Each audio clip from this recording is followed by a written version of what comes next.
ये second sitting का हिंदी का ओरिजिनल क्वेश्चन पेपर लीक हो चुका है। यहाँ पे देख सकते हैं सेकेंड सिटिंग का ये हिंदी का ओरिजिनल क्वेश्चन पेपर 100% मेरे डियर साथियों गारंटी के साथ आप लोगों को कह देते हैं। ये पेपर अगर आप कंप्लीट कर लेते हैं तो आपका एक भी ऑब्जेक्टिव गलत नहीं होगा, 50 का 50 ऑब्जेक्टिव आपका सही जाएगा। तो इसलिए जो इस वीडियो को पूरा कंप्लीट देख लेना, क्योंकि यहाँ आप देख सकते हैं विषय कोड 201 है और जो है यहाँ पे प्रश्न पुस्तिका सेट कोड ग्रुप ए का क्वेश्चन है। ये हिंदी का ओरिजिनल क्वेश्चन पेपर है मेरे डियर साथियों। यही ऑब्जेक्टिव आपको पूछा जाएगा जो हम बताने जा रहे हैं। ये ऑब्जेक्टिव के सिवा और ऑब्जेक्टिव कुछ नहीं रहेगा, इसलिए इस ऑब्जेक्टिव को पूरा कंप्लीट करके जाना। ये लास्ट वीडियो है मेरा और ये वीडियो से आपको रामबाण साबित होगा टोटल ऑब्जेक्टिव मेरे डियर साथियों। जल्दी जल्दी से आप लोग कंप्लीट कर लीजिए। प्रश्नों का संख्या 106 रहेगा। समय 3 घंटा 15 मिनट दिया जाएगा। समय है अभी, फटाफट से देख लीजिए क्योंकि ये ऑब्जेक्टिव सीधे परीक्षा में रहेगा। ये लास्ट वीडियो है, यहाँ पे देख सकते हैं ओरिजिनल पेपर आपको बार बार हम बता दे रहे हैं। ये 50 का 50 ऑब्जेक्टिव आज आपका जो है सही जाएगा। यहाँ पे देख सकते हैं पहला प्रश्न रहेगा, जाति प्रथा को श्रम विभाजन मान लिया जाए तो यह स्वाभाविक विभाजन नहीं है। यह पंक्ति जो है किस शीर्षक पाठ की है मेरे डियर साथियों। तो आपको बताना फटाफट से आपको यहाँ पे बताना है श्रम विभाजन और जाति प्रथा। फटाफट से जो इसका आंसर बताना है, जल्दी जल्दी से आप लोग भी आंसर देते जाइए मेरे डियर साथियों। चलिए दूसरा नंबर क्वेश्चन में दिया गया है, मदन और कासू के बीच झगड़ा क्यों हुआ। मदन और कासू के बीच जो झगड़ा हुआ था लट्टू खेलने की ललक से। ऑप्शन बिल्कुल जो है ए राइट आंसर हो जाएगा। यही ऑब्जेक्टिव रहेगा, सेम टू सेम ऑब्जेक्टिव रहेगा मेरे डियर साथियों। किसकी खोज से हमारी ऐतिहासिक चेतना में नया अध्याय जुड़ गया है। तो इसका राइट जो आंसर होगा संस्कृत हो जाएगा। ऑप्शन बिल्कुल ए राइट उत्तर हो जाएगा। यही objective same to same objective रहेगा। सेकेंड सिटिंग वाले सब ध्यान से सुन लीजिए। जहाज के डेक पर खड़े कितने वर्ष के सर जोन्स ने देखा कि सूर्य अप्रशांत सागर में डूब रहा है। कितने वर्ष के। तो मेरे डियर साथियों 4 का जो राइट आंसर होगा 37 वर्ष के। ऑप्शन बिल्कुल जो है बी राइट आंसर हो जाएगा। ये टोटल ऑब्जेक्टिव मेरे डियर साथियों परीक्षा में रहेगा। हजारी प्रसाद द्विवेदी को किस रचना पर साहित्य अकादमी पुरस्कार प्राप्त हुआ।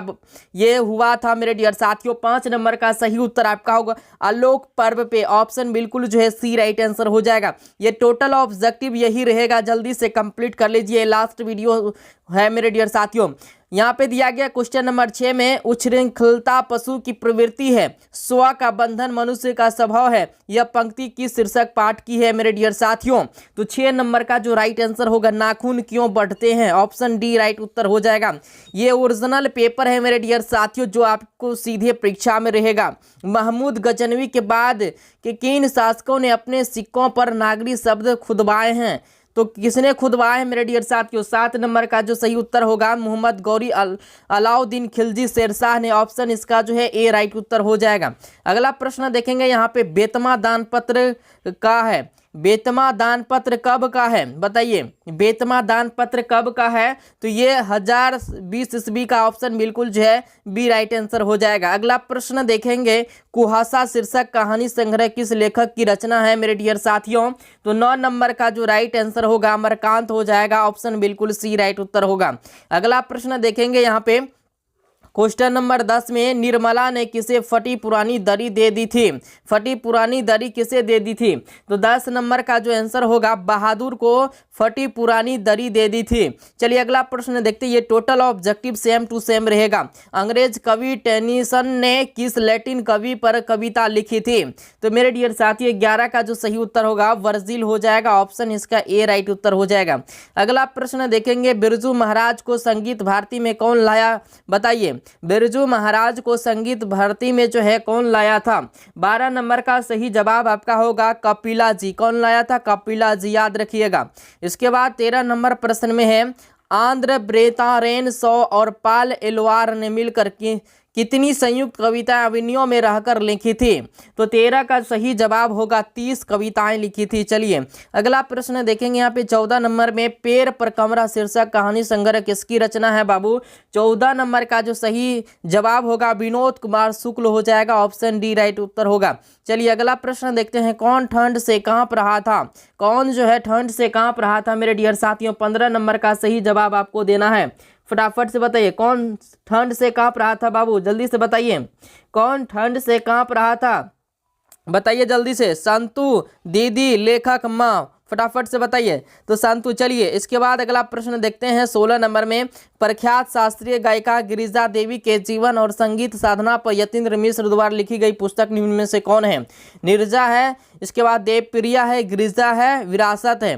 तो 16 नंबर का जो सही जवाब होगा बाबू तो गिरिजा हो जाएगा, याद रखना। अगला प्रश्न देखेंगे 17 नंबर में। शहनाई और काशी से बढ़कर कोई उन्नत नहीं, इस धरती पर हमारे लिए यह कथन किसका है बाबू? 17 नंबर का सही जवाब होगा बिस्मिल्लाह खां का है। किसका? बिस्मिल्लाह खां का। ये टोटल ऑब्जेक्टिव ओरिजिनल है मेरे डियर साथियों, फटाफट से कंप्लीट कर लो। वकालत की पढ़ाई के लिए गांधी जी कहाँ गए थे बाबू? बताइए। 18 का सही जवाब लंदन होगा। कहाँ गए थे? लंदन गए थे। चलिए 19 नंबर में। कर शिक्षा और संस्कृति शीर्षक पाठ साहित्य की कौन विधा है बाबू? 19 नंबर का सही जवाब आपको हो जाएगा काव्य। क्या हो जाएगा? काव्य। चलिए अगला प्रश्न देखना बाबू यहाँ पे। भग्गू अगर नरेन घर में घुसे तो साले के हाथ पैर तोड़ बाहर फेंक देना, यह किसने कहा था? बताइए किसने कहा था? तो ये कहा था लेखक का पिताजी कहा था। किसने कहा था? पिताजी ने। चलिए अगला प्रश्न देखते हैं यहाँ पे। क का उच्चारण स्थान क्या है बाबू? क का उच्चारण स्थान क कंठ से आवाज आ रहा है ना, तो सी राइट आंसर हो जाएगा। इसके बाद यहाँ पे जो है जिन स्वरों का उच्चारण नाक और मुंह से होता है और उच्चारण में लघुता रहती है उन्हें कहते हैं। 22 नंबर का सही जवाब हो जाएगा अनुनासिक कहते हैं उन्हें। क्या कहते हैं? अनुनासिक। चलिए अगला प्रश्न देखते हैं 23 नंबर में। अहंकार शब्द का संधि विच्छेद है। अहंकार शब्द का संधि विच्छेद अहम जोरकार हो जाएगा। ऑप्शन बिल्कुल ए राइट उत्तर हो जाएगा। ये टोटल ऑब्जेक्टिव को रट लो, जो रटेगा वो एग्जाम में लूटेगा। निम्न में शुद्ध शब्द कौन है बाबू? शुद्ध शब्द पूछ रहा है। 24 नंबर का परिणाम जो है शुद्ध शब्द है। चलिए मोहन शब्द कौन संज्ञा है? मोहन शब्द कौन संज्ञा है बाबू? 25 नंबर का सही जवाब हो जाएगा व्यक्तिवाचक, क्योंकि लोगों का ही नाम ना मोहन सोहन रहता है। चलिए अगला प्रश्न देखते हैं यहाँ पे 26 में। चित्र शब्द कौन लिंग है बाबू? चित्र शब्द जो है यानी पुल्लिंग है। क्या है? पुल्लिंग है बाबू, याद रखना। चलिए भाप शब्द क्या है बाबू? बताइए भाप शब्द जो है क्या है? 27 का सही जवाब हो जाएगा तद्भव है। भाप शब्द क्या है? तद्भव, याद रखना। चलिए 28 नंबर में पंडित शब्द का स्त्रीलिंग रूप क्या होगा बाबू? बताइए 28 नंबर का जो आंसर होगा पंडितानी हो जाएगा। क्या हो जाएगा? पंडितानी। चलिए अगला प्रश्न देखते हैं 29 में। हिंदी में कितने कारक हैं? हिंदी में कितने कारक है बाबू? 8 कारक है, याद रखिएगा, ये पूछेगा। चलिए मछुए ने मछली मारा किस कारक का उदाहरण है? तो 30 नंबर का सही जवाब कर्म कारक हो जाएगा। ये टोटल ऑब्जेक्टिव यही रहेगा मेरे डियर साथियों, देख लेना 100% जो इसको करके जाएगा उसका 50 का 50 ऑब्जेक्टिव सही जाएगा। आप क्या राय देते हैं किस सर्वनाम का उदाहरण है बाबू? 31 नंबर का सही जवाब आपको बताना है। आप क्या राय देते हैं किस सर्वनाम का उदाहरण है? चलिए कुछ लड़के खेल रहे हैं किस विशेषण का उदाहरण है बाबू? 32 नंबर का सही जवाब आपको देना है। तो संख्यावाचक हो जाएगा क्योंकि गिनती में आ गया ना। चलिए इसके बाद क्रियाओं के व्यापार की निरंतरता को कहते हैं। 33 नंबर का सही जवाब वर्तमान काल हो जाएगा। चलिए अगला प्रश्न देखते हैं। चिड़िया शब्द है। चिड़िया शब्द जो है मेरे डियर साथियों क्या है? तो ये तद्भव शब्द है। ठीक है, बनावट के विचार से शब्द के कितने भेद हैं? चार भेद है बाबू। कितने भेद है? 35 नंबर का 4 नहीं होता, बनावट के विचार से पूछा तो 2 ये भेद होता है। कितना भेद? 2 भेद। चलिए इसके बाद अगला प्रश्न यहाँ पे देख लेते हैं 36 नंबर में। सपूत शब्द में उपसर्ग है। सपूत शब्द में उपसर्ग है बाबू तो स्व है। क्या है? स्व। पूत अलग है, स्व अलग है। चलिए अगला प्रश्न देखते हैं यहाँ पे। बंधु शब्द में प्रत्यय। बंधु शब्द में प्रत्यय पूछ रहा है बाबू, तो बंधु ऊ पकड़ा रहा है ना, तो 37 नंबर का सही जवाब होगा बी। ठीक है, चलिए अगला प्रश्न देखते हैं यहाँ पे। राष्ट्र शब्द का विशेषण तो राष्ट्रीय हो जाएगा। ऑप्शन बिल्कुल बी राइट आंसर होगा। चलिए इसके बाद यहाँ पे स्वपरिवार शब्द कौन समास है? स्वपरिवार शब्द कौन समास है बाबू? तो ये अविभाव समास है, याद रखना। अगला प्रश्न देखते हैं यहाँ पे। अग्नि शब्द का विलोम। अग्नि शब्द का विलोम क्या होगा बाबू? बताइए। अग्नि शब्द का विलोम पूछ रहा। अग्नि का उल्टा क्या होता है? तो 40 नंबर का हो जाएगा जल। क्या हो जाएगा? जल, याद रखना। अगला प्रश्न यहाँ पे। गुरु नानक क्या कहते हुए अपने प्राण त्यागे थे? बताइए।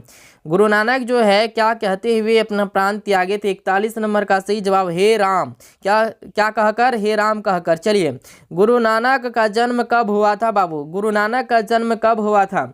42 का सही जवाब होगा 1469 ईस्वी में हुआ था। ये टोटल ऑब्जेक्टिव ओरिजिनल है और यही ऑब्जेक्टिव सेकेंड सिटिंग में आपको रहेगा 100%। मोहन छवि रसखानी लखी अब दरीग अपने नाही किस कविता की पंक्ति है बाबू? 43 नंबर का सही जवाब होगा Prem Annie Shri Radhika, option C right answer हो जाएगा। अगला प्रश्न देखेंगे यहाँ पे 44 में, घनानंद ने नादिर शाह के सिपाहियों को 3 मुट्ठी क्या दिया था? क्या दिया था? 44 नंबर का सही जवाब होगा धूल दिया था। क्या दिया था? धूल दिया था। चलिए अगला प्रश्न देखते हैं, स्वदेशी शीर्षक कविता के रचनाकार कौन है? बताइए। 45 का सही जवाब होगा बद्री नारायण चौधरी प्रेमघन। चलिए अगला प्रश्न देखते हैं यहाँ पे 46 नंबर में, भारत माता शीर्षक कविता किस कविता संग्रह से संकलित है बाबू? तो 46 का सही जवाब होगा तो ग्राम्य, ऑप्शन बी राइट उत्तर हो जाएगा। अगला प्रश्न 47 नंबर में, दैन्य जरित अपलक नत चितवन अधरों में चीर नीरव रोदन, यह पंक्ति किस कविता की है बाबू? तो 47 नंबर का सही जवाब होगा जनतंत्र का जन्म का है यह पंक्ति। ठीक है। अगला प्रश्न देखेंगे, परशुराम की प्रतीक्षा किसकी रचना है?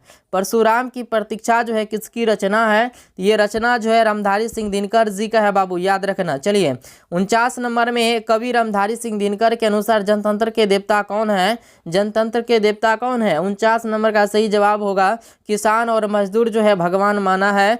किसने माना है? कवि रामधारी सिंह दिनकर ने। ठीक है, ओरिजिनल भगवान। चलिए इसके बाद यहाँ पे जो है सच्चिदानंद हीरानंद वात्स्यज्ञ को हिंदी के अलावा और किस भाषा का ज्ञान था? हिंदी के अलावा जो है और किस भाषा का ज्ञान था बाबू? 50 का सही जवाब जो होगा आपका ये संस्कृत भाषा का भी ज्ञान था। तो 50 का 50 ऑब्जेक्टिव आपको अभी बता दिए हैं मेरे डियर साथियों। ये 50 ऑब्जेक्टिव आपको लड़ जाएगा। ये ओरिजिनल क्वेश्चन पेपर था जो कि 100% जो है आपको लड़ेगा, तो इसलिए कंप्लीट कर लेना। और चैनल पर नए हैं तो चैनल को सब्सक्राइब कर लीजिए। इसी तरह का मैथमेटिक्स का भी आपको जो है वायरल ऑब्जेक्टिव दिया जाए।